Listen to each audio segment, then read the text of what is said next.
KZ6MQI. Good morning, Dave. K0DWC, how are you? Good morning, Chuck. I'm doing pretty good. Trying to get some coffee down.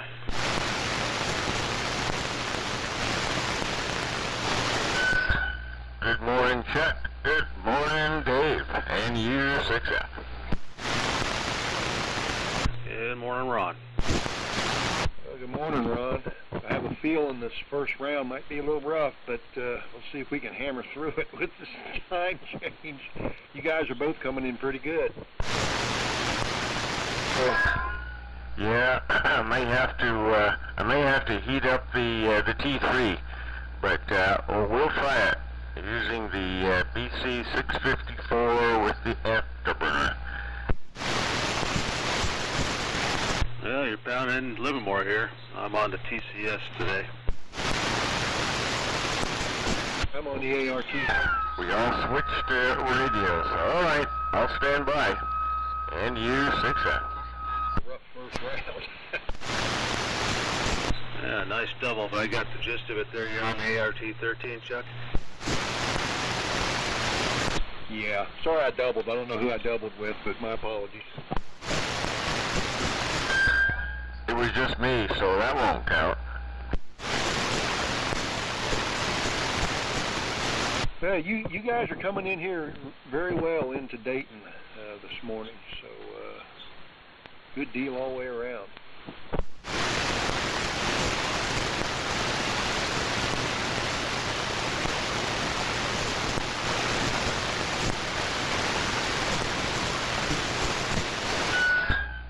So, are you net control this morning, Chuck, or is it Henry? Henry's net control this morning. Okay, I'll mind my P's and Q's then. All right, guys. Well, we'll see how conditions fare.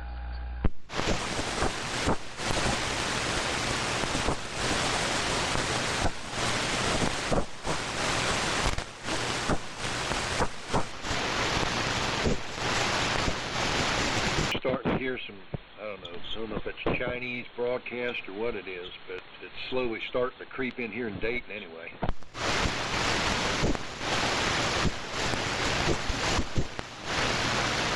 Yeah, I'm kind of hearing something in the background myself.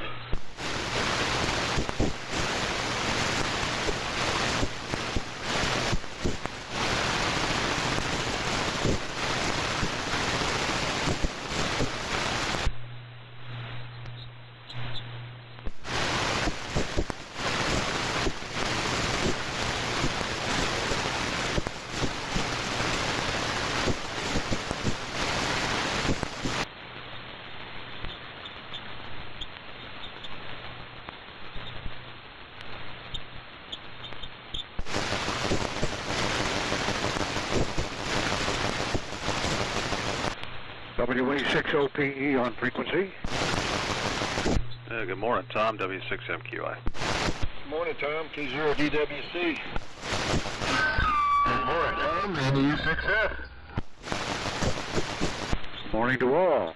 Sounds like pretty good conditions. Got a nice signal into Dayton this morning, Tom. Yeah, thank you. Well, you got a pretty good signal here, too. Everybody does. Kind of weird. Time change is good.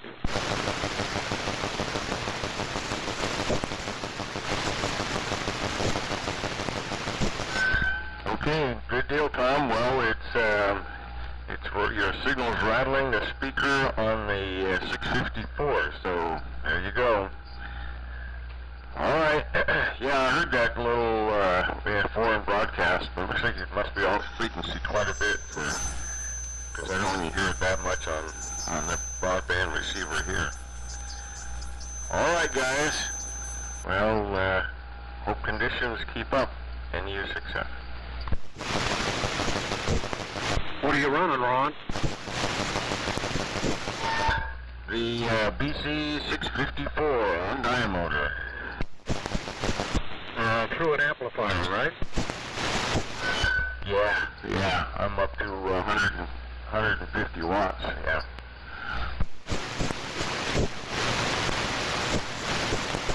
You on the long wire antenna? Yeah, this is the long wire. The loop is tuned up over on 40 right now. After you've had a few months or whatever using the loop, what was your final opinion of that?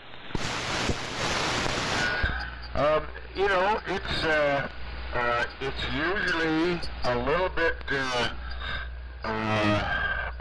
weaker than the long wire, but 50% of the time on DX, it's better. So, kind of weird. Actually, comparing, if I do the comparison on 80 meters, it's much closer. I can hardly tell the difference. On 40 meters, it's half an S unit less, or like I say, on some DX stations, it's better. So, yeah, all in all, it was a pretty good experiment. Did you discover any directionality to the loop? Yeah, not really. It seems like near end with the, knowing out noise, it is. But once the signal gets out in the air and, away a couple of miles, it doesn't seem to make much difference. Very interesting. It didn't, I haven't seen it in person, but, from the pictures and everything, it didn't look like it would do as well as the long wire, but sure enough. The long wire wasn't working end fed, but it wasn't working against any kind of ground system, right? Yeah, I've got a set of counterpoise wires I run along the fence, in fact, back along the neighbor's fence also, so I can get the length on them. And so, yeah, it's got a counterpoise on it, and it works, it works pretty good. I've got almost like the identical antenna, down in Florence is what I use there. It's almost exactly the same antenna. And, I can't compare it to a center fed because I haven't got any place to string up a center fed antenna. I mean, I prefer a center fed, but no room for it. Yep, same here. Okay, thanks for the comments. Hey Ron, how much power can you run through the loop? I missed that one, Dave. What was it? How much power can you run through the loop? My TR is really slow on this from the dynamotor winding down. All I heard was on the loop. So count to 2 and say it again. Okay. How much power can you run through the loop? Well, so far I've gone up to 200 watts, and I hadn't, I figured the only way I could see if it was arcing would be if I saw the SWR kick up, and I've never noticed the SWR changing even up to 200 watts. It might be better on 40 meters, it should do better. Here on 80 meters, because that vacuum cap is meshed a little closer, yeah, I'd be afraid to try it much more than that. Yeah, well, those high-powered vacuum caps, they can be pricey. Yeah, it's probably an experiment I don't want to try. But what the heck, no guts, no glory. Or having a neighbor with a vacuum cap supply, W7MS. Yeah, there you go. That's all I need. My shop, at least I don't have to drive very far to go shopping. Thanks to Mike. Well, good morning to everybody for all you ODark 30 risers. Good morning, Mike. Morning, Mike. Morning, Mike. Well, hi, Tom, Chuck, and Dave. Nice to hear you.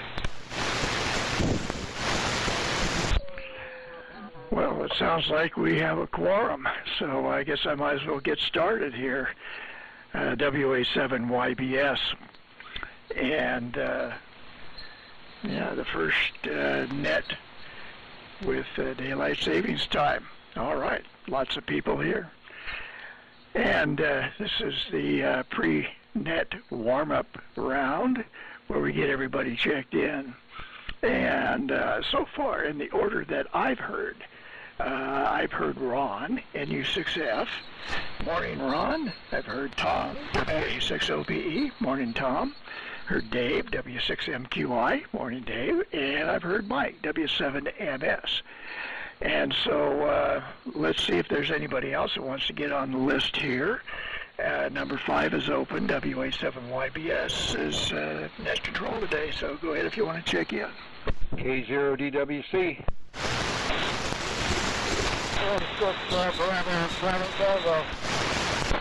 W6SSP.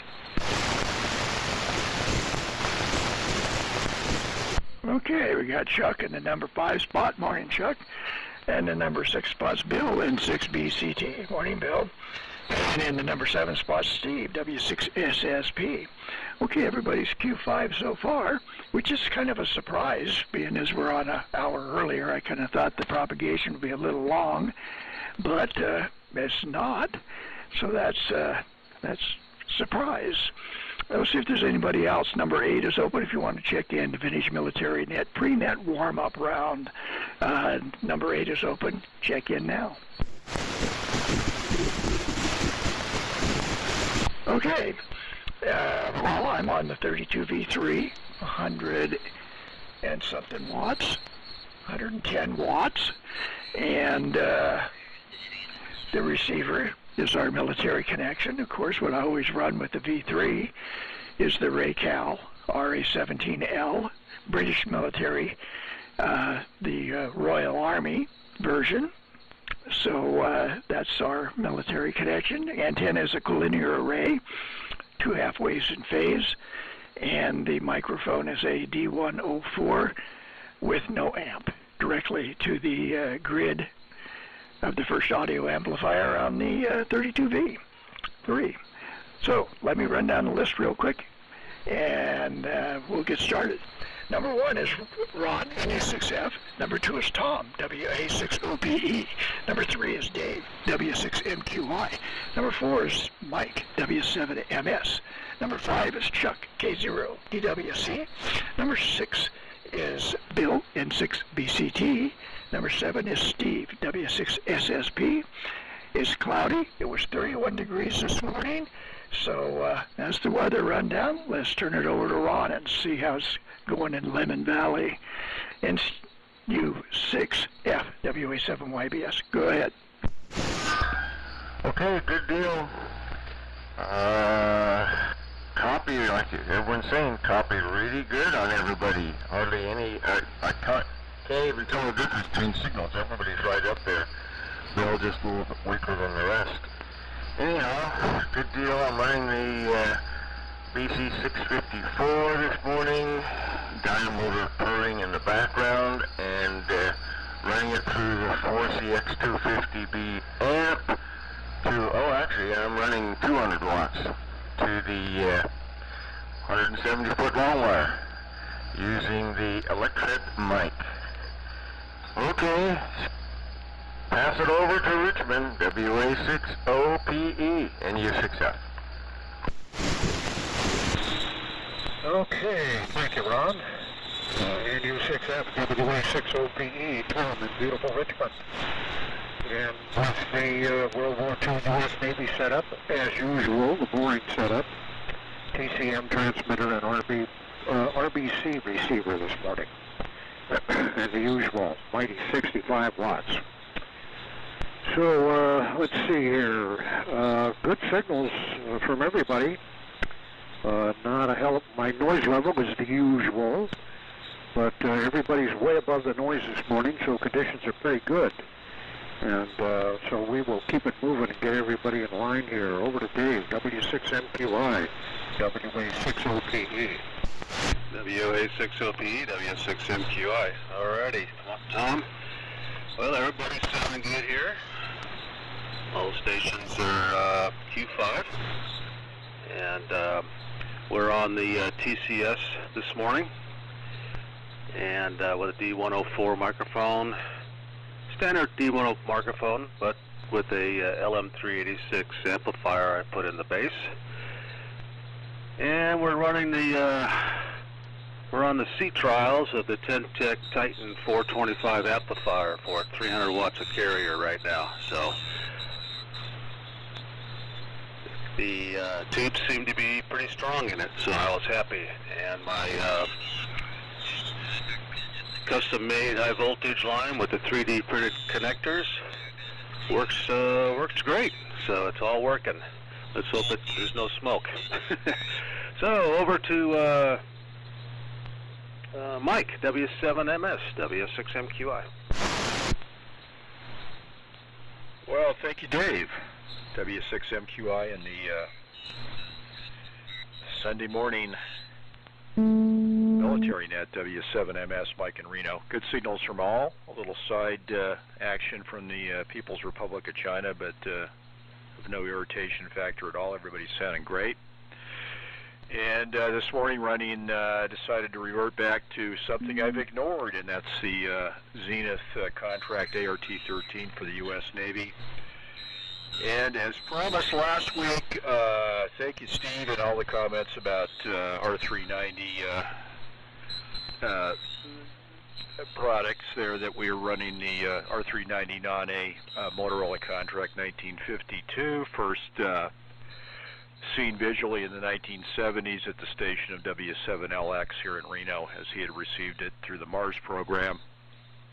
And I, being just a young kid, just got all the test equipment, never got the really good stuff, but we picked this up from his estate back in the 90s when LX joined the SK group there. So over to, I guess it's over to Bill.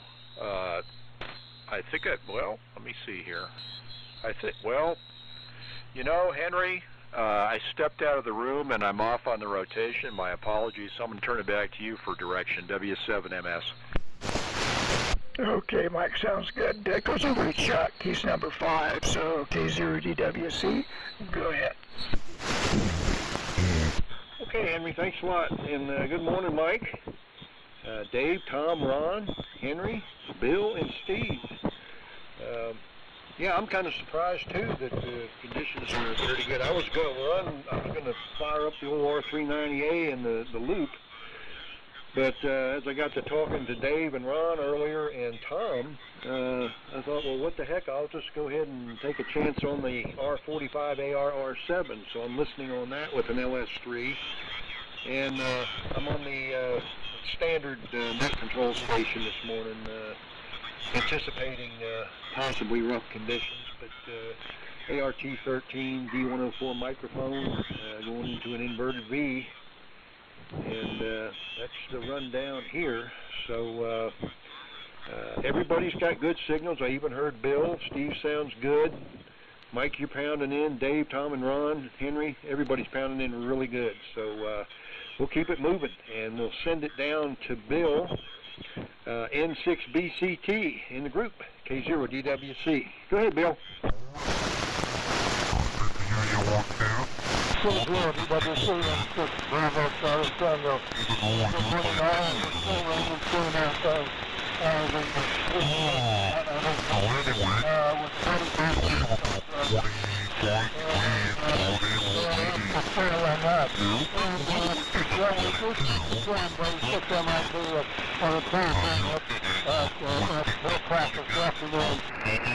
Well, we'll pass along our information to you. If those have gotten this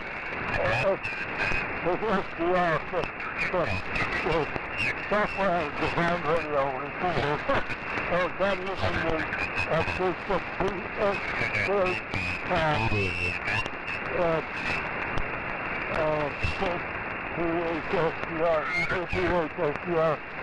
up there in on that.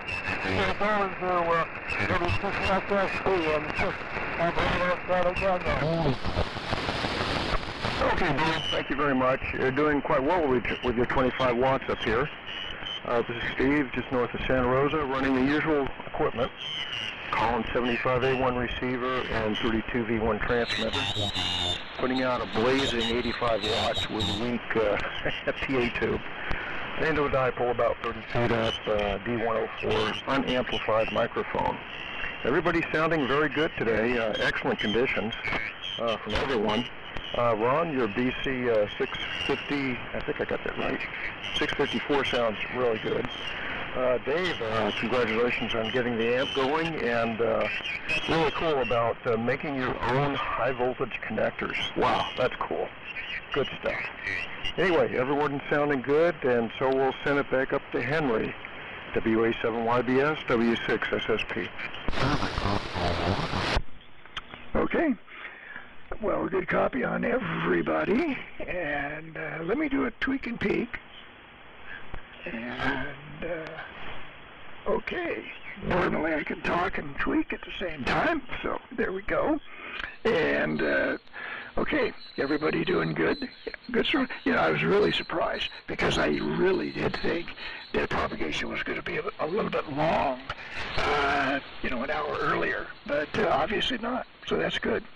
And, but let's see if there's anybody else out there that has been listening and wants to get in here on the warm-up round that sort of morphs into the first go around.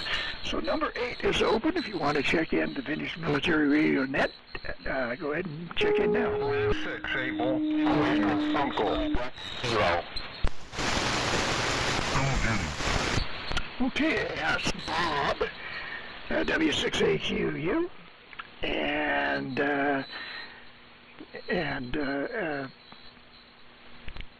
I think it was, yeah, I'm having a real problem here. K6QK, Rich, out there in Fallon. And so let me turn it over to Bob, W6AQU, and you turn it to Rich, K6QK, and Rich, turn it back to me, WA7YBS.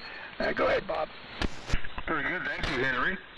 W7YBS in the Sunday morning military crew, W6 Able Queen Uncle. Well, conditions still haven't settled down yet here up north, and we're still hearing the sideband station quite loud to the north of us here.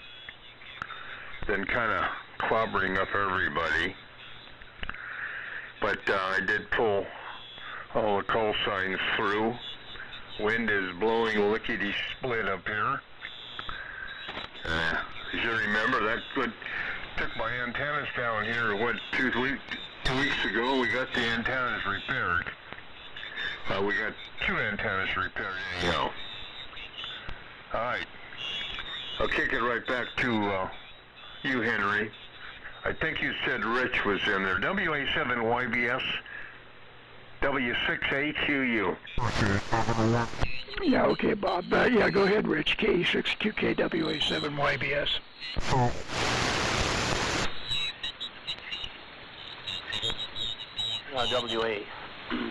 WA7YBS and the group KE6QK.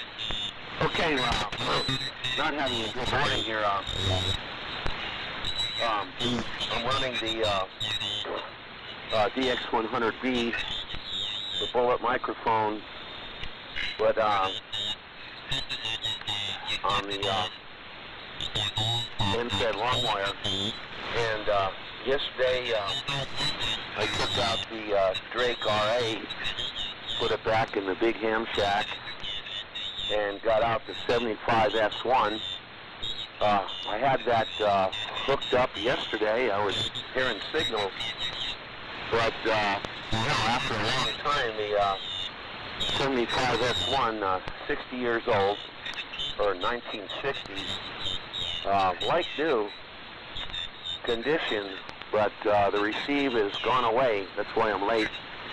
I have no receive on the 75S1. So I switched back to the 7300 for a receiver. And all signals are good. Really good morning. Yeah, Bill's coming in here. And everyone else is way over 9. Keep me in the guard.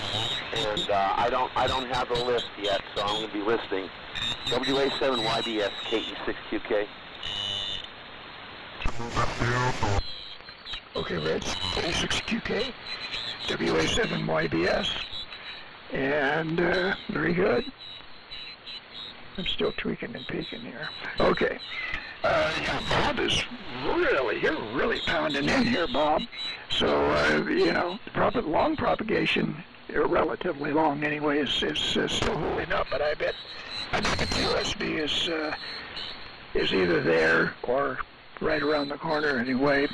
And of course, Rich out in Fallon is almost line of sight, about 60 miles away from this QTH anyway. And so, very good. DX100, doing fine, and understand, hey, those 60-year-old components, I mean, you know, they just aren't going to cut it. And it's, you know, yeah, it's just amazing. You know, it's, even though they look mint, a lot of times, you know, the really thing that's really funny is, especially that military surplus gear, is, you know, if it looks really, really mint, it means they never used it, because it probably didn't work. So, you know, you never know. Sometimes that stuff that's all beat up means that, well, it got used a lot, and it still works. But anyway, unless it went through SAMA. If it went through SAMA, then you never know what happened. Anyway, let's see if there's anybody else out there that wants to check in here on the first round. Number 10 is open. Vintage Military Radio Net. If you want to check in, do it now.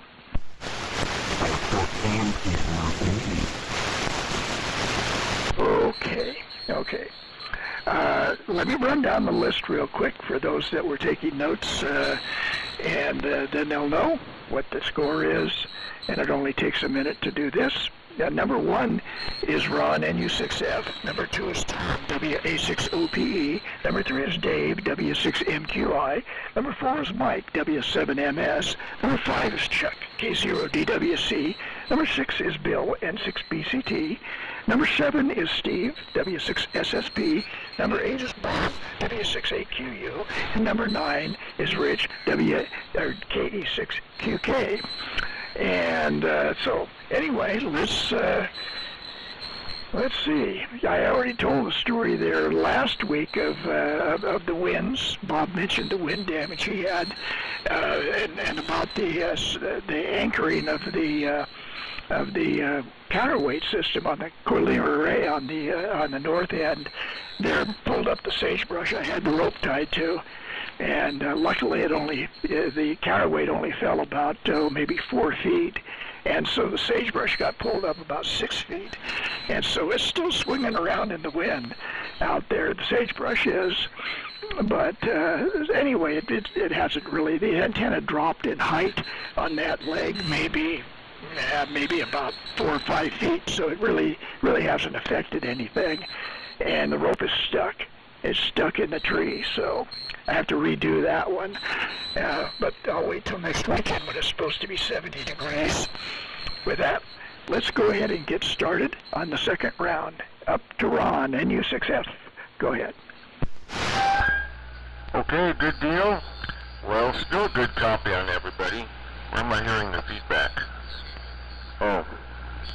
Anyhow, well, good deal on that, and yeah, Bob, ditto. Yeah, I could sure tell you weren't on the temporary antenna, but you were on a real antenna this time. And Henry on his flying sagebrush collinear sounds just the same. And Tom, no RFI, well, or at least whatever, no new RFI, that's good. I got this morning, I think whatever it is, that mystery noise that I have, that's every 12 kc here on 80, it appears that it comes on later in the morning. So this early start was good for that, anyhow. And Dave, congratulations on the 10-tech amp. I know you were crossing your fingers. If that expensive tube was history, then yeah, it was going to be a Hangar Queen radio.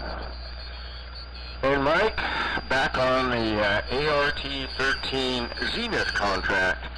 You know, I don't know what year of course this one's Crosley like most. I don't know what year what your contract, the 654 is.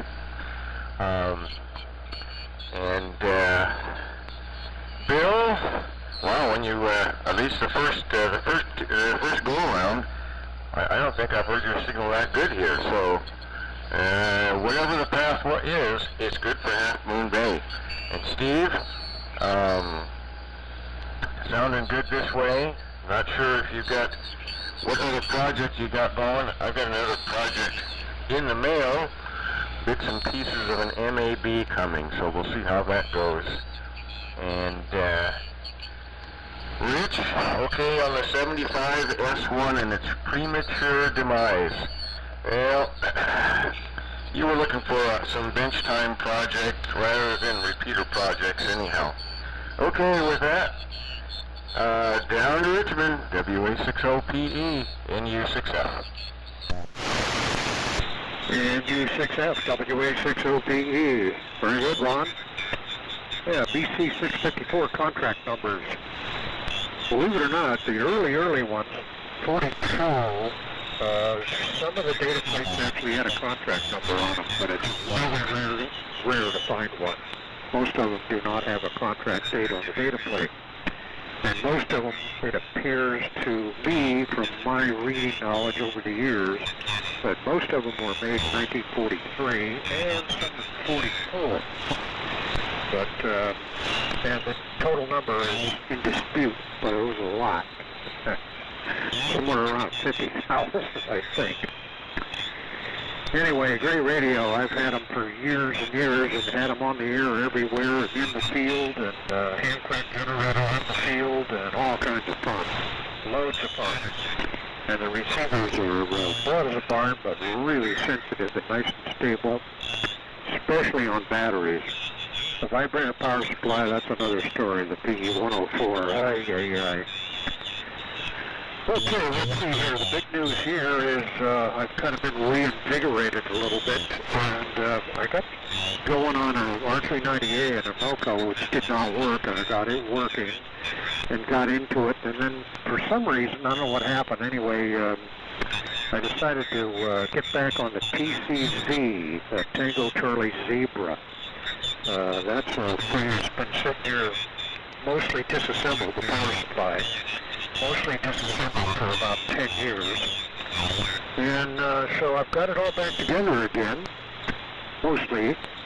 And it's been power tested as far as all the 866A sockets. There's 4 of them. The sockets are all back in. Everything's been cleaned up. The 866A filaments all light. All the relays work. There's a bunch of them in there. There's at least 6.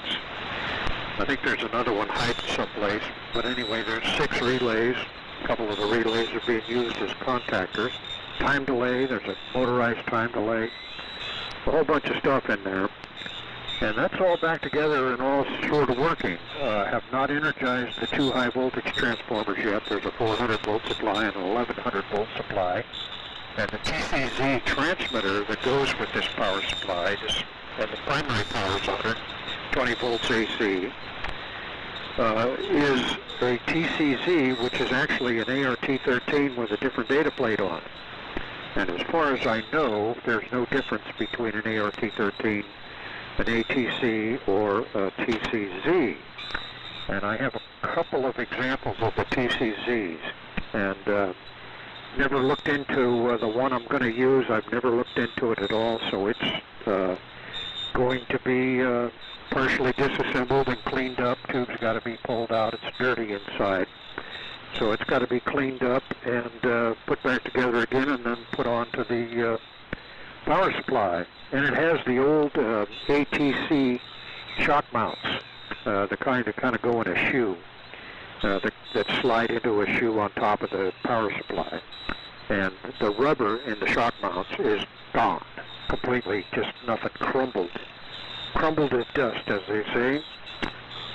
So I got to rebuild those shock mounts and then clean up the transmitter and get it ready for testing, and then put the transmitter on the power supply, and then plug it into the power supply and find out if the high voltage, we know the filaments. Oh, let me get to the good part. There's a 400 volt AC supply, high voltage, and there's 1100 volt supply, and then remember the 28 volts DC. There's a this is a good one. 3/4 horsepower, no, 2/3 horsepower electric motor, capacitor start that direct drives a generator. And a generator puts out 28 volts at 12 amps, and it puts out 12 volts at 3 amps. The 12 volts is for some of the relays in the power supply. And, and it's not too noisy. The generator runs, and it isn't bad, although, you're aware that there's a motor running, but it isn't terrible. So that's the rundown on that. So when I get the transmitter ready to go, I will put it on and then find out if the high voltage transformers are any good. The capacitors are all oil filled. This is a Collins thing, by the way. It's made by Collins. So I'm assuming the oil filled capacitors are all okay. The checking that I've done is that no shorts or anything anywhere. Everything looks pretty good. So a couple of the plug-in wire wound resistors had to be replaced because they were open. So whatever. Anyway, that's lots of progress. More progress in the last few days than in the previous 10 years. So that's number one. And then, to top that off, somehow or another, I got myself underneath my TDE, and I had to rebuild the. There's 4 capacitors on a little chassis that mount underneath the transmitter in the power supply section of the transmitter in a place that's impossible to get to without giving blood. And so that's been in the works also. So there's major progress going on here. So we will keep it moving. Enough for that. W6MQI, WA6OPE. WA6OPE, W6MQI. All right, Tom. Well, man. Well, hopefully those 866s are good. I've not had good luck with those things flashing over and such. Had to replace them. Yeah. Well, man, a lot of work there. A lot going on too. Well, my project's pretty simple compared to that one. Getting the TalkTech amplifier going. I did a little bit of rebuilding inside the power supply. Replace some capacitors in there, like on the control board and such. I did not replace the big giant filter caps, big giant Mallory's with the screw tops. I looked them up, possibly buy some.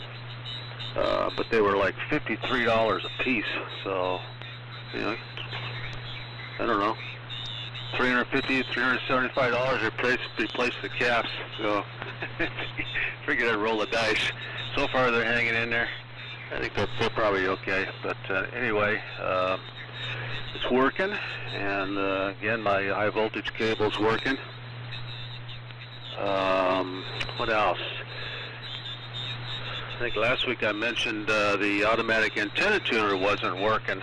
Well, that turned out just to be operator error, so it's working too. So the whole Ten-Tech hall is operational.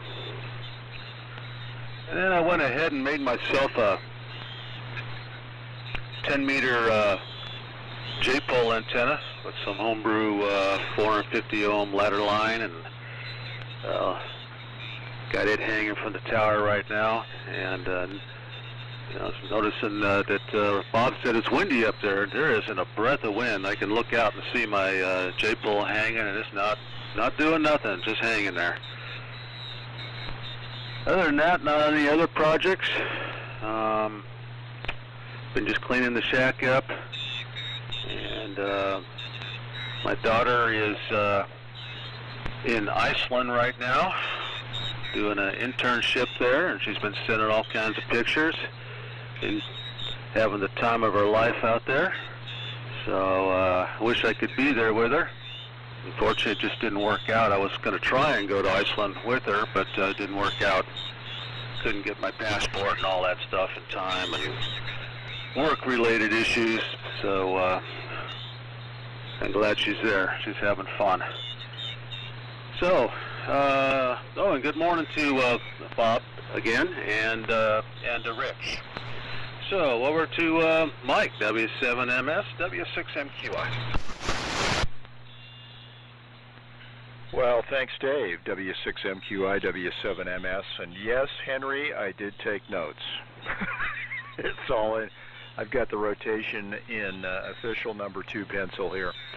So good morning to Rich and Bob.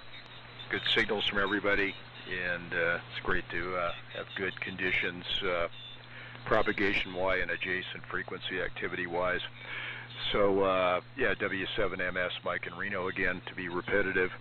Well, great rundowns here. Congratulations, Dave, on discovering that those Cermet tubes were robust, and your home-built, home-engineered high-voltage cable is working properly, so good on that. I think you have to worry more about electrocution than outright failure, so doing well on that. Sounded great. And great. Let me see, Chuck. Good morning to you. Yes, you are after me. Thank you, Henry. And Bill's doing fine. Good morning, Bill, of course, and Steve is doing well, even with slightly anemic 40-32 down a fraction of a dB, doing quite well in Reno. And nice to hear Bob has done some antenna restoration work. And Rich is going to have some bench time. Good on that one. And Henry made some SAMA comments. My favorite depot facility, which of course is long closed, is Tobyhanna, Pennsylvania. Generally anything that was green tagged out of there I've discovered had issues, usually related to craftsmanship, or maybe the pressure to push it out the door, so you say it works. Only my perception, but that was usually a red flag for me, or a red tag at Tobyhanna, Pennsylvania. And let me see here.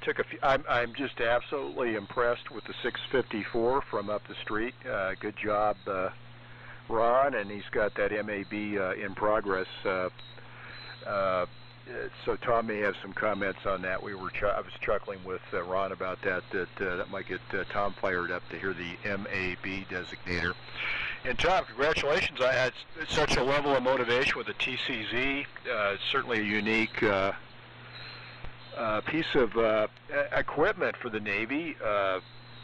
Maybe share some commonality with the ART-13, but yikes, not with all the ancillary equipment that powers it. That's great. So great to hear the level of involvement, and looking forward to hearing it on the air sometime here in the near future.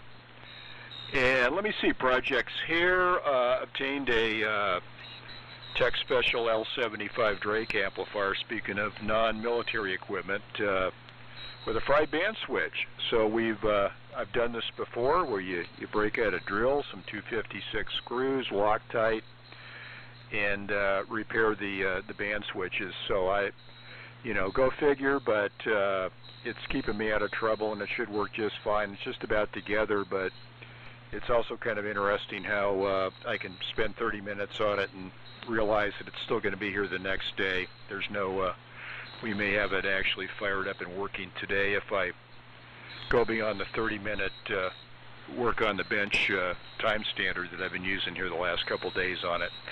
But let me see what else. Gave a nice dissertation on the PRC 515 at the QCWA meeting yesterday at beautiful downtown Famous Dave's barbecue joint. And had some interest, a fairly interested crowd in the military equipment. They were impressed with its build quality, and I gave a dissertation on the Cold War, Yugoslavia, and probably some of the intrigue that went on when you export military equipment to a non-aligned communist country back in the olden days. So that was fun to do that, and had a barbecued sandwich. So it was an exciting day for amateur radio. So over to you, Chuck. K0DWC W7MS. Okay, Mike. Or I'll say Speaker Mike. Way to go on the presentation there at the barbecue place. All righty. Good food and good talking then. So a win-win situation. But, good morning to you, Mike, and you're coming in very well. And everybody is. Even Bill's doing pretty good. I wanted to say good morning to Bob and to Rich. Q5 copy on both of them. And Bob, great job on getting your big antenna back up and running. Boy, it sounds so much better now.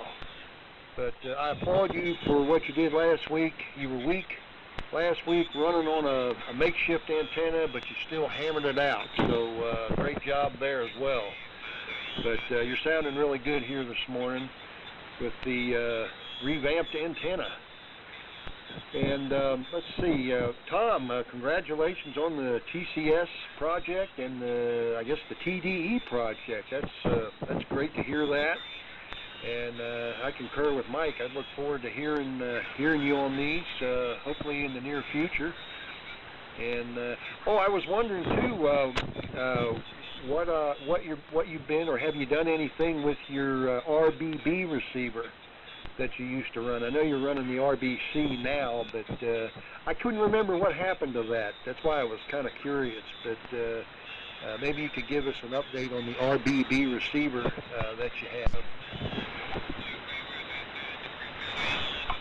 Uh-oh. Well, okay. I'm all right. My apologies. I thought I popped a fuse, but maybe I'm all right, I guess. And Dave, congratulations on the Kentech amp.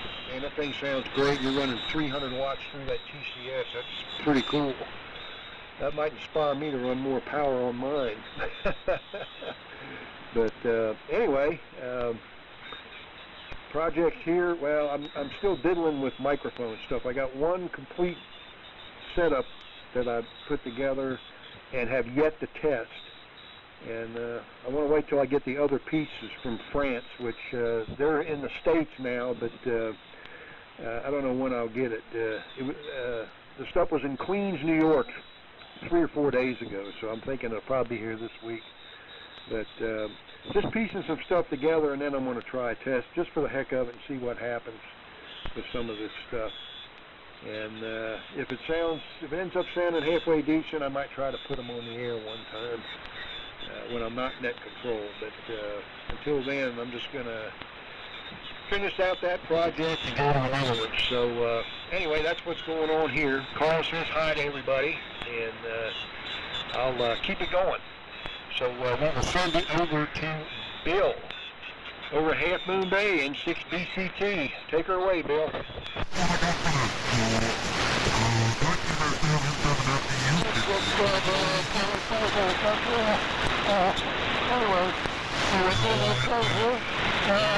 I haven't got any projects for now, so everything else I've done. I've got to remember for it.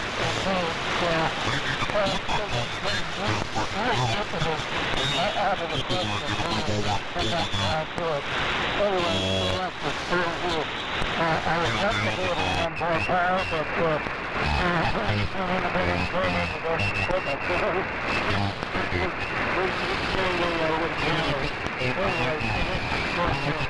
Anyway, we're coming with W6S62 from 6 Bravo 7 Bravo. Okay, thank you, Bill. Yeah, some QSB starting to come in as the sun comes up here, but that's how it is. Conditions have been much better so far this morning, so we'll take it as it comes. Anyway, guys, very good on projects. Tom, that's pretty cool on the TCB power supply. That sounds like a real interesting thing with a motor generator and everything. I didn't know any of those came that way. And yeah, about giving blood with a TDE. Yeah, I understand that. I have transmitters like that here as well. Let's see. One of the things I've been fighting for the last few weeks is a new source of noise here, and I've been trying to track it down. finally found it this week. It's a neighbor one house away that put up a massive solar array. Took up half of his roof. I'm not even sure if it's complete yet, but it's wiping out everything here. I'm getting S6 to S7 noise during the day on 20 meters, and other bands are at least as bad or even worse in some cases. So, oh well, that's how it goes. Over the years, I've dealt with a whole series of noise sources, everything from people growing pot in their garage to battery chargers, and a couple of guys with these solar panels. So I don't know. Conditions are not going to be good for me this summer, during the day at least. Should be able to operate at night, so we'll see how that goes. Anyway, projects here. I have been working on some solid-state transceivers that I picked up last year, and they're going well. Actually, all work. I've been kind of going through alignment on a couple of them, and made some real good improvements on that front. So play around with those for a little while longer, then put them back in the pile. Wait for more stuff. Speaking of that, Sonoma is coming up April 27th. It's still a ways off, but something to put on your calendar. That's going to be a small but a pretty decent swap with a wide variety of stuff showing up, including a few military things from time to time. The other thing I'm planning for this summer is, the spring, is to get up a Mosley TA-33 beam. Now, I've never had an HF beam up, so this will be a new experience for me. Finding a spot for it is going to be tricky. I think I'll be able to get it up about 25 feet or so, which isn't real high, but it's better than nothing. So planning for that, and I've got some thick wall aluminum pipe that I'll use for the pole. Not sure if I'll put a rotor on it or not. I don't have anything beefy enough for it here yet, so that might be something to look for. Anyway, we'll send it over to Bob, W6AQU, W6SSP. Very good. Thanks, sir.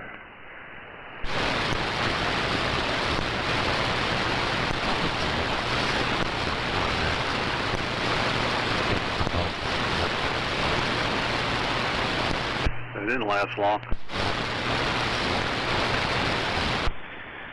Yeah, I think Bob popped a fuse. Okay, let me do a little bit of tweaking and peeking here. We'll give Bob a chance there. And okay, that looks just fine. Let's do a little break and see if Bob, if it was just a circuit breaker, if we don't hear anything, I'll send it over to Dave. So, Bob, are you there?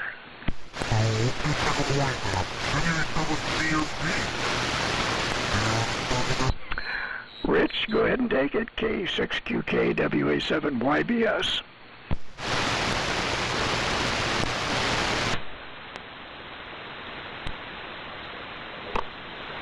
WA7YBS in the group KE6QK. Oh, well, I guess we all have problems with all this ancient equipment.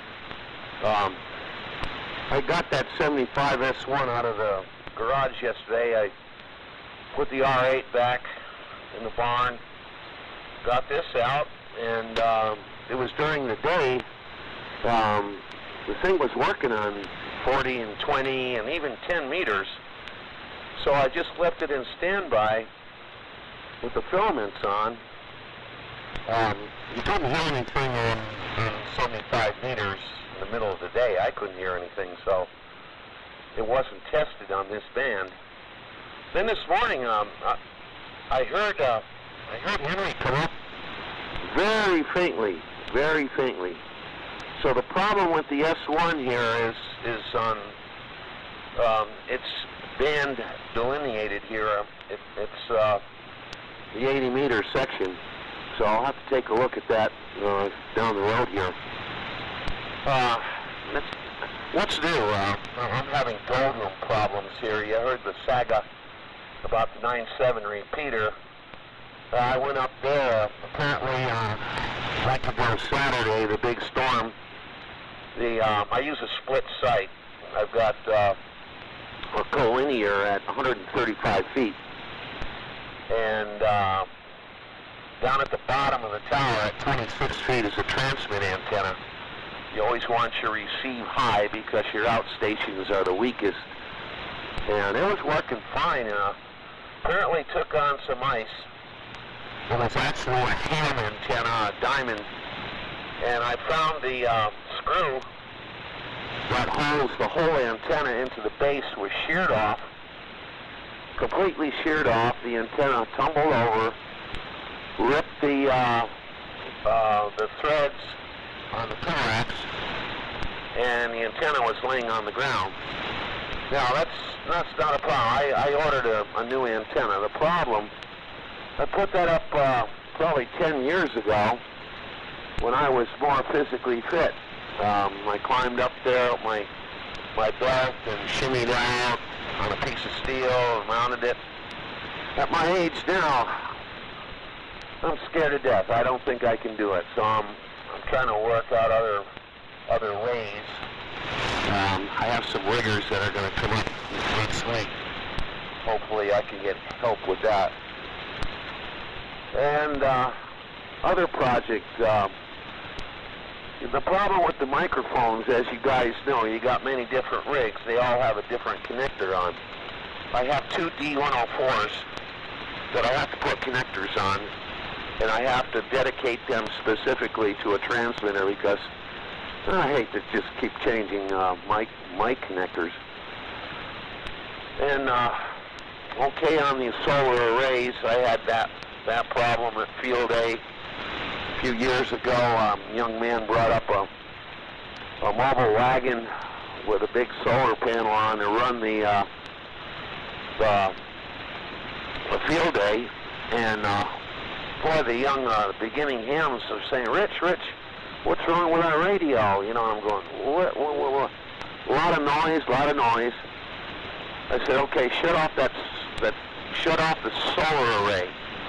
And sure enough, everything quieted down. So they had to run on batteries the rest of the day. Anyway, let me stay here and suffer with all my broken radios. WA7 YBS KE6QK. Okay, Rich, K6QK, WA7 YBS. All right, well, very good. And yeah, one little note. They're on 3-element beams. Man, what the heck's going on?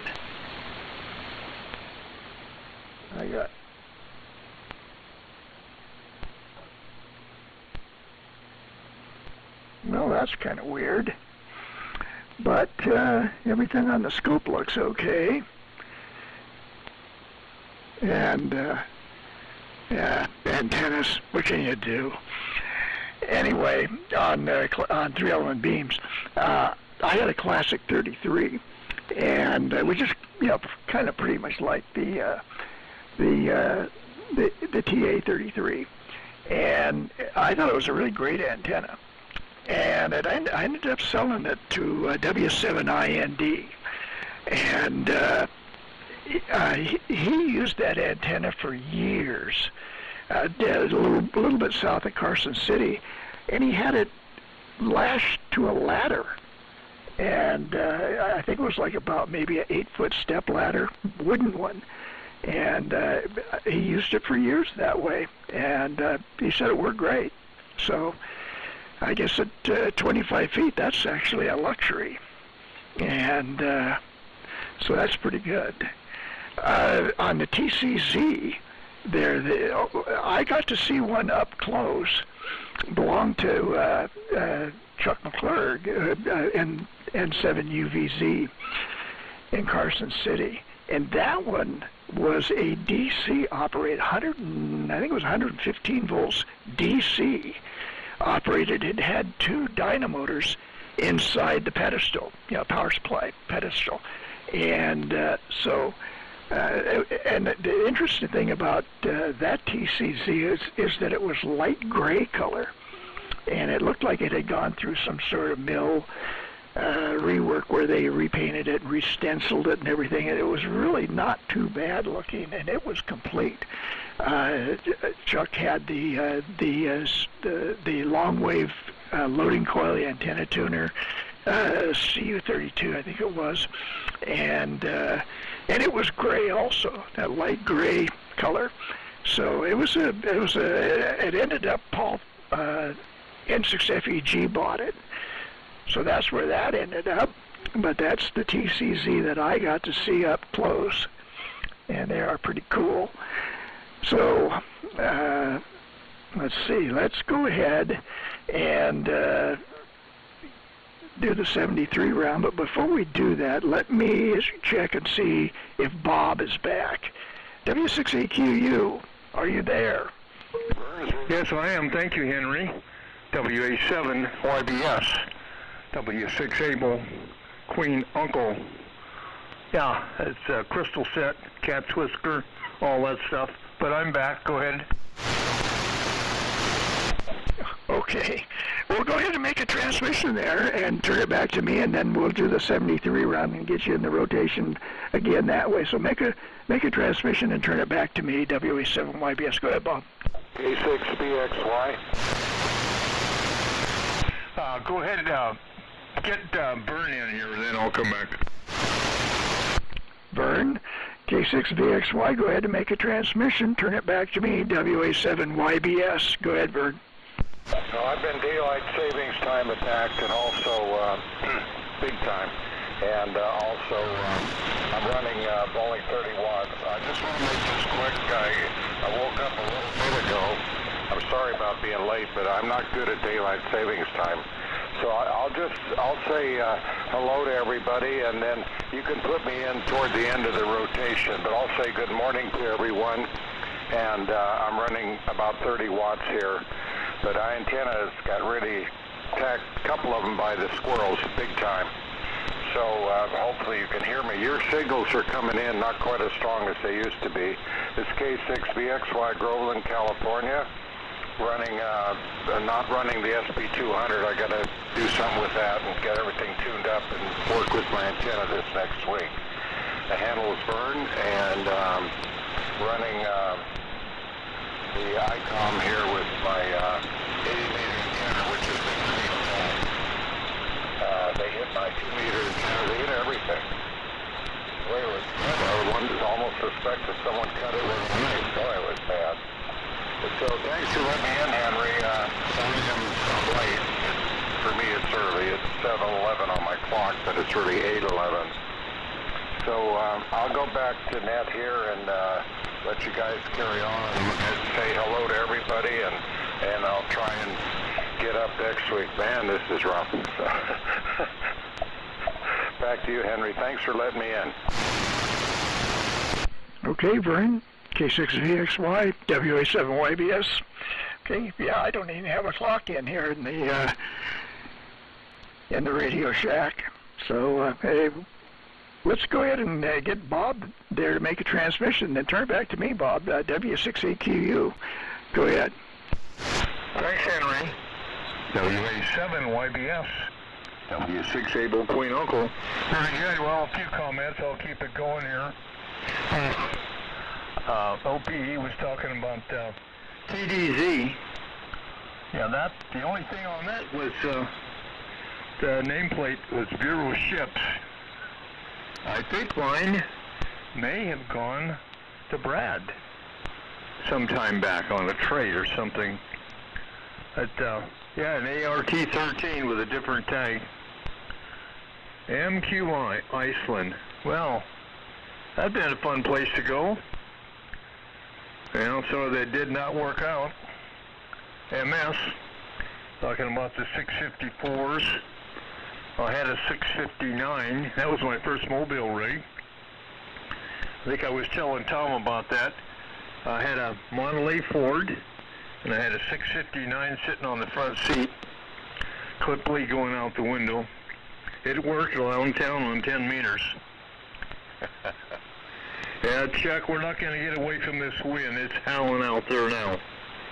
So hopefully we'll stay up for a while.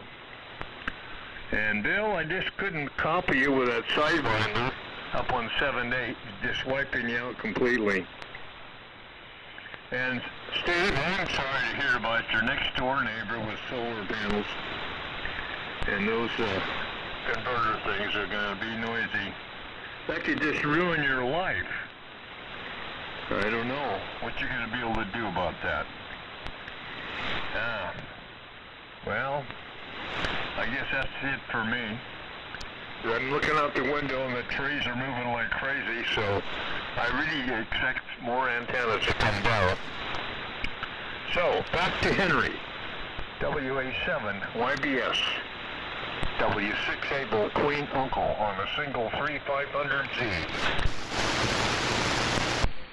Okay, sounding good there, Bob. Good strong signal. Still a little bit of QSB, but nothing dramatic.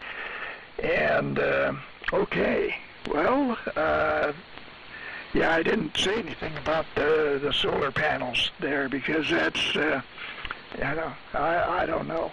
It's too bad that the technology totally ignores any sort of RF emissions from that sort of equipment. But hey, you know, I got a furnace a couple of years ago, Lennox, and it's pretty noisy. Modulated speed control on it, and yeah, it's definitely puts a crimp in 630 meters. That's for sure. Anyway, let's do the 73 round. So with that, up to Ron, NU6F. Go ahead there, Ron. Okay, good deal, guys. Well, yeah, still excellent copy on everybody, so I can't complain. Let's see, I forgot to mention here not a want, but a have. I had a QSO with a regular back in the Midwest, and he said, yeah, I got some old tubes you might be interested in. Anyhow, amongst the tubes, there wasn't much I could use other than a pair of 813s. There is a 35, I just got them the other day, a 35 TG and a 4D32 and a handful of 954 Acorn tubes. So I know there's a couple of you with the 32Vs that could use the 4D32. The 35 TG, I got no idea what it's for or from. They both are new old stock in military cardboard cartons. And Henry, okay, on the ladder TA33, and then you and Mike trash talking the Sama facility and the Tobiana facility. Well, some people rolling over in their graves. Probably not. And Tom, okay, on the TCZ supply, is that the one by any chance that was there up on the roof at Hunter's Point? The one that was a bird sanctuary, a rat sanctuary, and whatever else. And okay, on the TDE, well, I think, you know, luckily I got to all those parts when I had it up on sawhorses laying down sideways. And I don't know if that's the position you've got yours in, but otherwise, vertically, it would have been impossible to get those things out. So it's knock on wood. Hope I don't have to get back in there for anything. And let's see, Dave. Yeah, too bad you missed the trip to Iceland, and that would have been a kick. And then again, good deal, even finding the antenna tuner working. So that made the trip worthwhile. And you know, I'm still amazed at what you can do with your 3D printer. You can let me know when you have to go ahead and make something with threads in it. Can you actually, have you got any kind of a software where you can specify that, or do you just go ahead and have it print out the raw block and then go ahead and machine it afterwards? And Chuck, okay, waiting for the French parts are now at least in the US of A and Queens, so we'll see how that turns out. Bill, still hanging in there. And Steve, yeah, I feel your pain on the solar panel stuff. Knock on wood, I don't have, none of my neighbors have got those optimizers on the panels, which seem to be the noisy part. And they have clean optimizers that can be swapped out with, but the owner has to pay the upfront $350 or whatever it is to have, if it's Tesla ones through Solar Depot, that they're out for that. But shoot, they may go ahead and offer to split the cost or pay the cost if that's what it takes to get the get rid of those get rid of the noisy optimizers, which are just little DC to DC converters on each panel. But yeah, they're horrible. Bob, okay, glad to see that the wind hasn't taken anything else down, and just keep one finger on that on the breaker. PG&E must be giving you weak power that it can't even hold up a single 3-500. Rich, I feel your pain on the Flying Comet antenna. Also, I haven't done any tower climbing in probably 15 years, so yeah, I wonder how shaky I'd be up there. Vern, I think it's time to declare an all-out war on the squirrels. All right, guys, good to have everybody in there. With that, take it away, Tom, and yeah, let me know if that's the Hunters Point one. WA6OPE, I'll be listening out, 73s to all NU6F. Okay, and U6F, WA6OPE. Yes, indeed, Ron, that's the one. The Wolfpack Bird Sanctuary. And, yeah, it was in filthy condition when I got it. And it's a long, interesting story, the whole deal. Plus, when I was there and got that, I got all the paperwork and everything. There was a radio club there at Hunters Point Naval Shipyard. They had a club station, and they had all this stuff. And this TCZ was gray, corroded gray, and lots of corrosion, lots of rust. It's set on top of a 6-story giant building with the windows that are broken out, and birds and everything else going in and out. And so that's what's taken so long is the cleanup and the so-called, partial restoration of everything. The transmitter the transmitter that was on it, and it was gray also, and had been through Hunters Point Naval Shipyard overhaul. And yep, I think the transmitter's probably too far gone to restore it because of saltwater corrosion, salt air corrosion. But anyway, yeah, that's the one.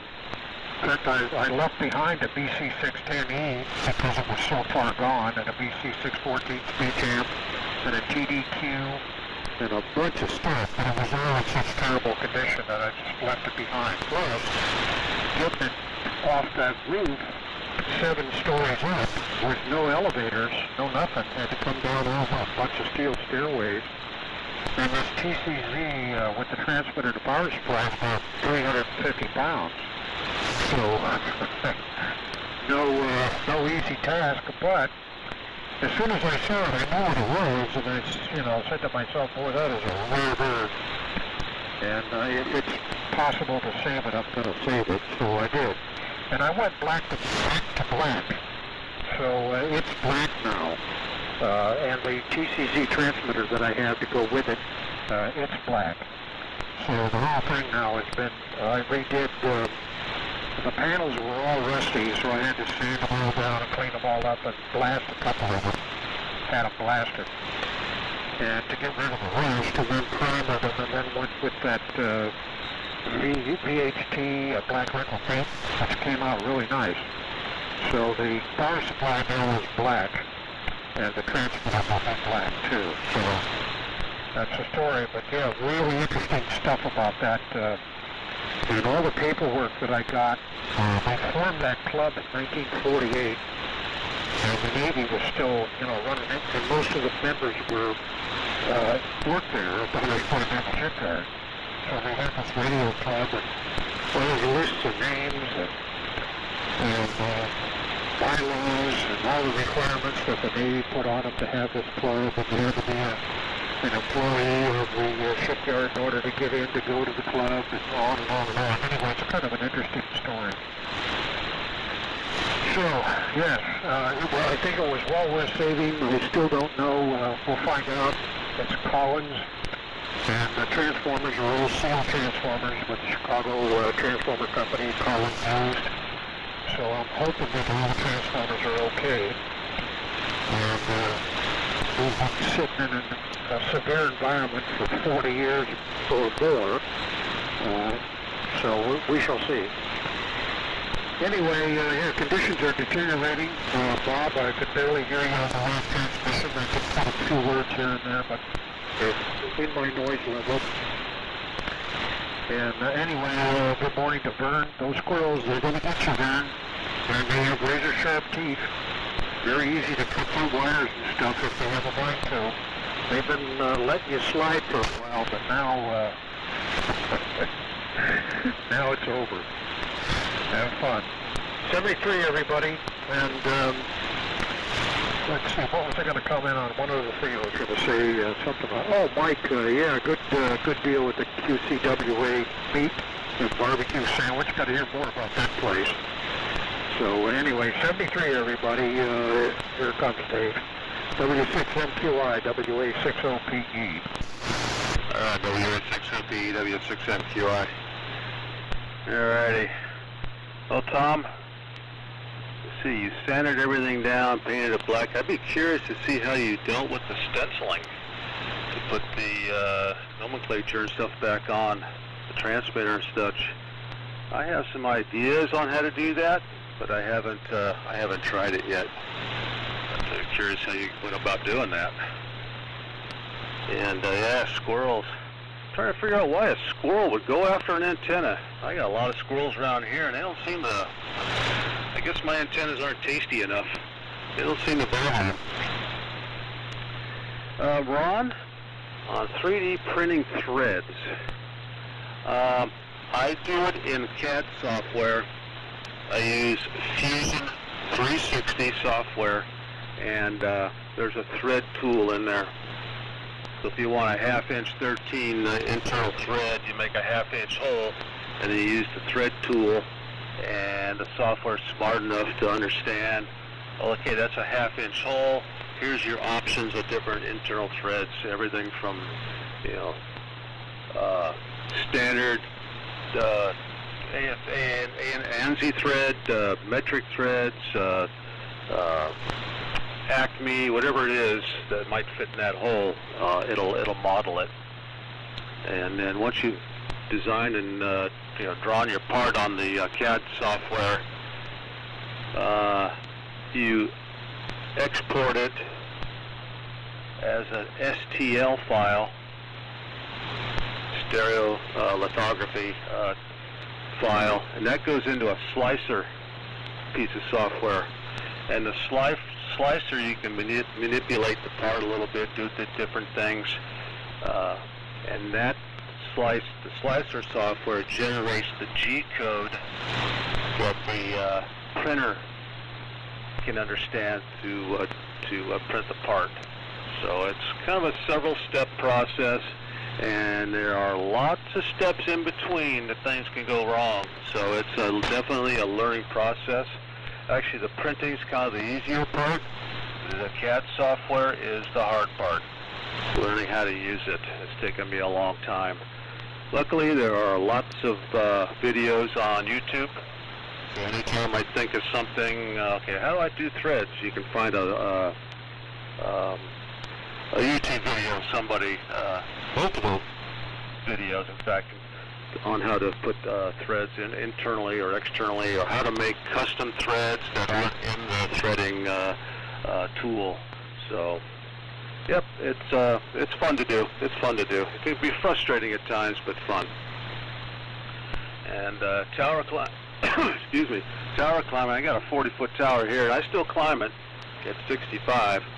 I don't know how much longer I'll be doing it, but I'm still comfortable up there. And so we'll see. Especially if I I'm going to have to take it down soon when we get ready to move. I have a homebrew gin pole that I can use. I'll have to, I can pretty much do it all by myself, but I'll need somebody down below to help with the cabling or the rope on the gin pole to lower the tower sections down. But other than that, I still feel fairly confident up there. And yeah, repair depot radios.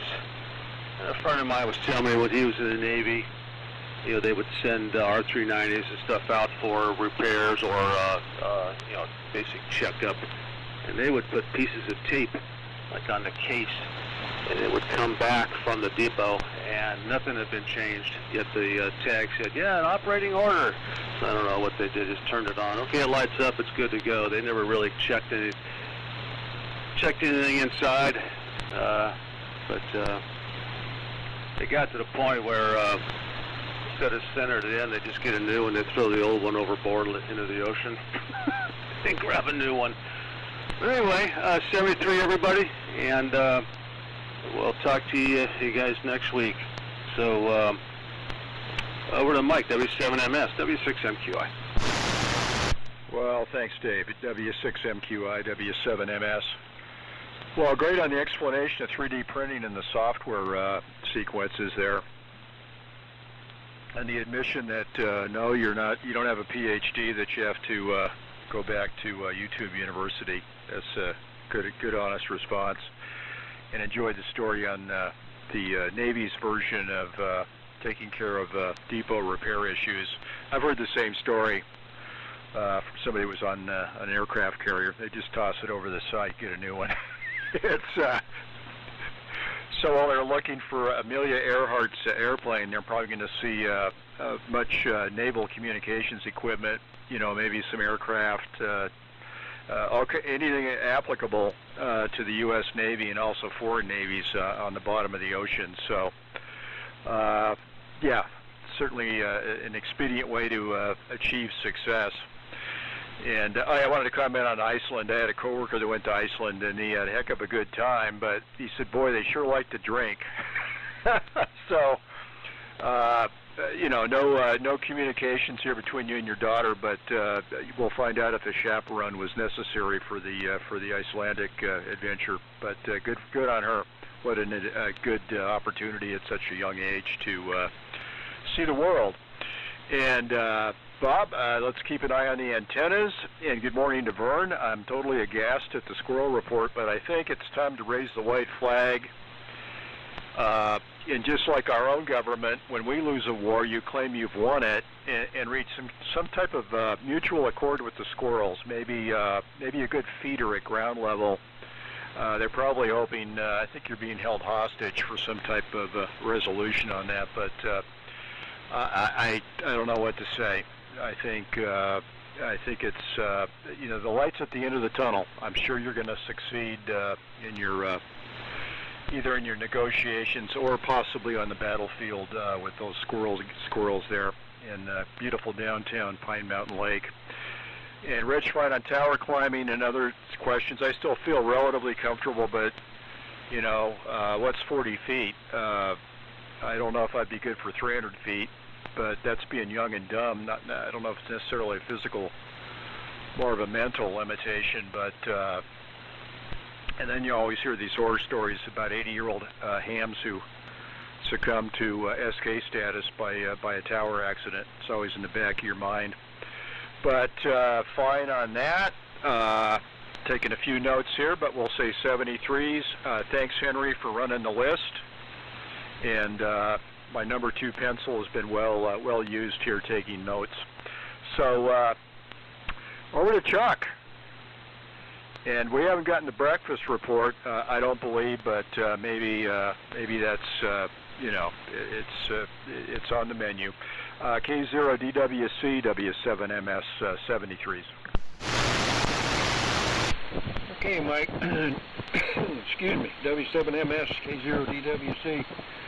Well, Mike, it just fell down to one measly old silver dollar-sized sausage biscuit. That's all I got. I had to go on some kind of a diet. Not so much for weight, but for like sugar content and all of that. So I've got to cut back on a whole bunch of stuff. So, but I'm doing all right with it. It's no big deal, really. But, can't eat like I used to eat. I love to eat, but I just can't do it like I have done it in the past. So, but I can deal with that. That's okay.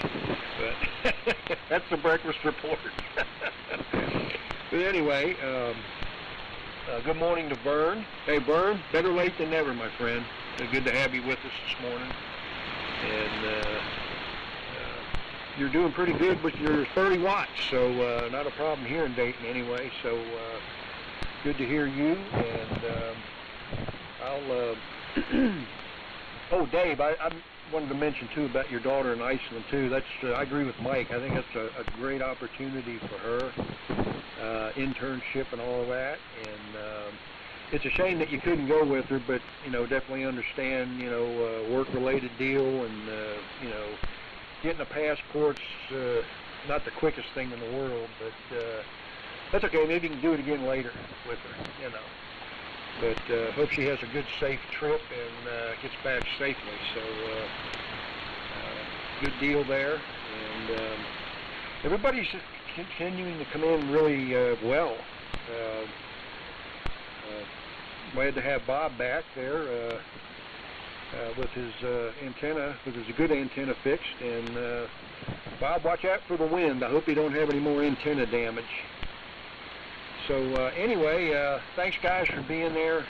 We appreciate it, and I'll be your net control next weekend, and we'll talk to all of you there. And everybody have a good day today and a good week ahead. So with that, I'll say my 7 3s, and I will send it over to Bill N6BCT in the group K0DWC. 7 3s, fellas.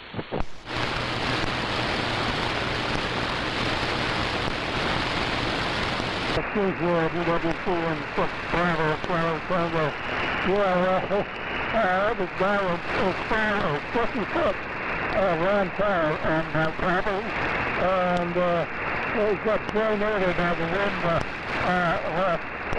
in 2022, I think, when they had the big storms, very big wind, and thrown it over to dip, and so when the reference guys pulled it back up somewhat, but he couldn't put it on yet because they got the gyro that was going down the hill going back there.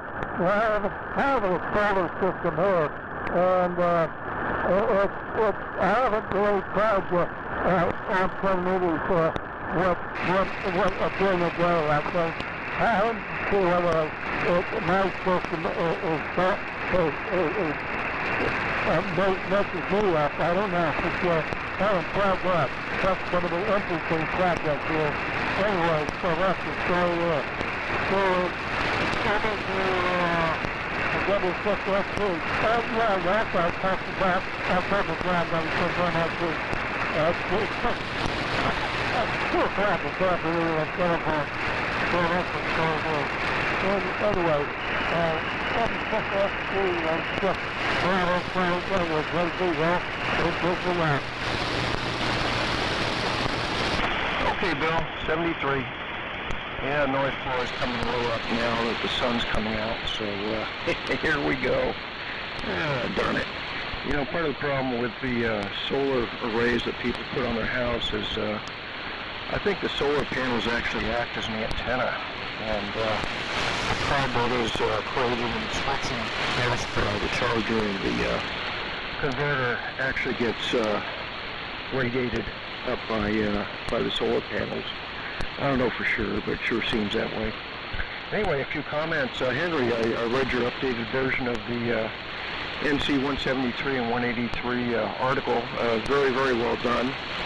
And it's nice to see original advertisements for equipment like you put in this article. Really cool to see those, and it kind of it's a flashback to the past, along with everything else. And Tom, congratulations if you're still listening. Congratulations on getting together the R390A with the gears in a box. I know that's a challenge. I've done that, and don't want to do that again for a while. Let's see what else. Oh, I wanted to mention that right now the West Iowa College swap meet in Silicon Valley is going on, so there was nothing there. I don't know if anybody I know went, but if I hear anything about it, I'll report on that next week. And Tom, also on having to leave equipment behind. It's hard to do, but sometimes it's just not possible. And the one event I was into was when we raided the McKay station at, I believe it's KFS in Palo Alto. We left behind, I think it was 9 or 10 PW-15s. They were in terrible condition. They had been vandalized and parts removed from them and meters smashed and tubes gone, that kind of thing. But it's so hard to leave them, but nobody had room and impossible to transport, so that's how it goes. At least you save something with the TDZ. Very cool. So 73 guys, I'm going to head out to the cabin, light the wood stove up and warm up. So we'll send it over to Bob, W6AQU, W6SSP74. Very good, thanks, Steve. W6SST, W6A Queen Uncle. Well, I'll try to keep it quick here, but I got a comment on the wind. Well, Chuck, it really did mean on the well house. The well house is about 150 feet or so from the house, and it was constructed by the original owner here, and it was one of those tough sheds that all kind of went together, but the wind somehow got the top off, and then one side, and then one door, and the other door is gone. I don't know where that is, but everything keeps working, but of course insulation is gone, and so we can have freeze problems. But a wind is a powerful thing, I'll tell you. And it's up there, it's 40 to 50 today on gust. I look out at the trees, they're really doing a dance. So much for the wind. Well, in comments, we do not have PG&E power here. We're too far north, 8 miles from the border. We get our juice from PP&L, which is what, out of Montana or Wyoming or something, and they cover most of the north up here. But they do a good job of keeping maintenance going, and we've had but just a few power failures in the years that we've been here. One other comment I had, let's see, on those solar panels, you, it's all will cost you, I guess, to get out of that and go up there and pay to have it corrected and whatever. Good morning to Vern. You're loud and clear here this morning. I think that maybe you won the battle. Or you could offer, you know, a peace offering and feed them daily. That's the way of doing it. Anyhow, 7:30 stall.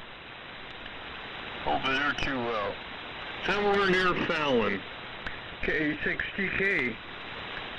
W6 Able Queen Uncle. Good morning to all.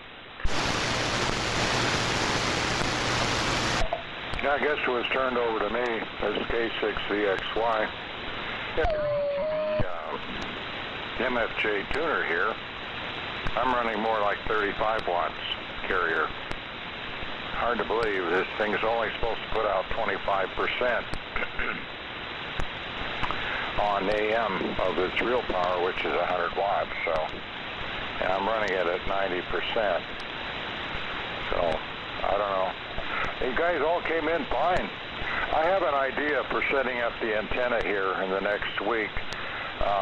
We're supposed to get rain today and tomorrow, so I probably have to wait a couple days, but there's a couple spots I can attach it to, and I can use a cable. I don't think you can get through this cable, but I also got the phone number now of the guys that shot up my antenna using this huge slingshot. It's about 4 feet long. They're tree climbers. So there's that option, but I'm gonna, it worked well enough. I'm kind of thinking about I could probably do something myself for now for the summer months. Conditions won't be as good.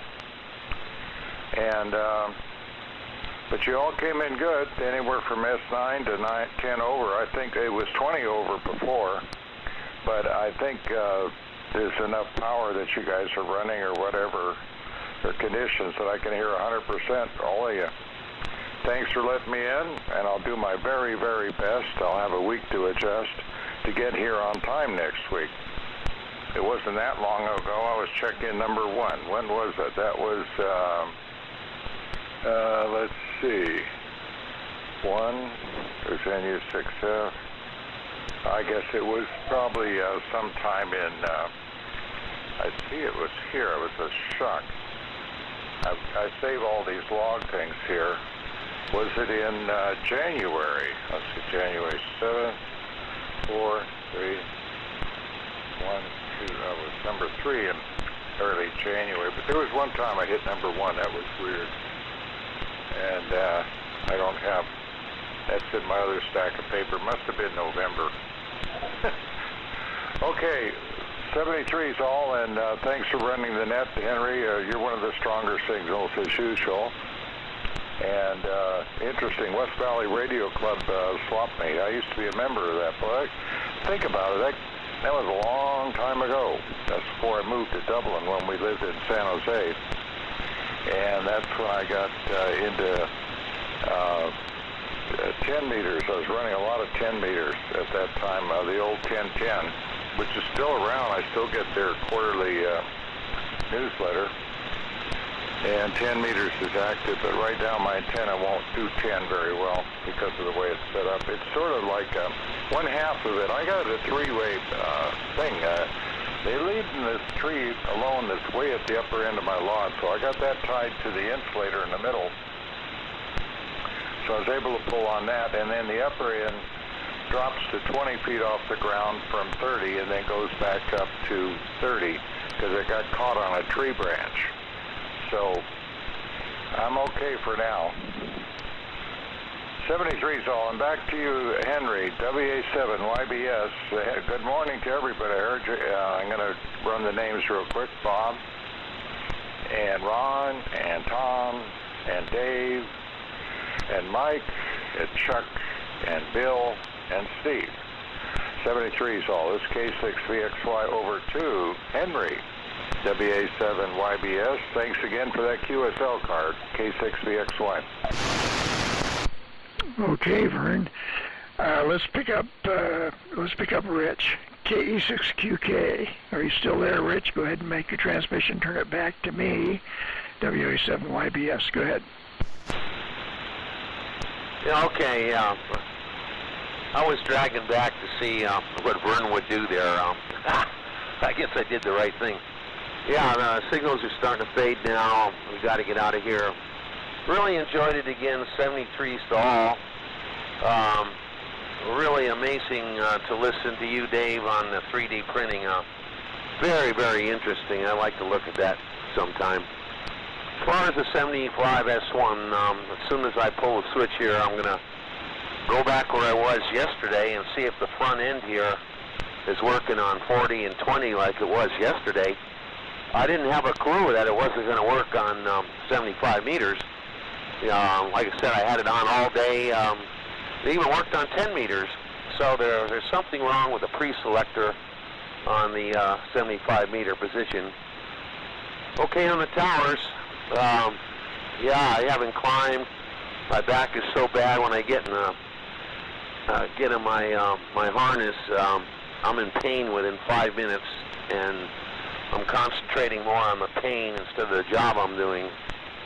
And on the troubleshooting, yeah, when you get old down the road, 5 years ago, and I worked in electronics shop in the evening after all the PMs were done. I would work on restoring ham equipment and various projects. All the bosses in my lifetime didn't care. If your work was done, they love to see technicians working on equipment, whether it's the Navy's or your own. I never had a problem with that. And on the night shift, all your duties are usually done within 2 hours. Then you have 6 more hours to work on your equipment. And weather here, we have no wind up here right now. It's totally calm. So 73's to all.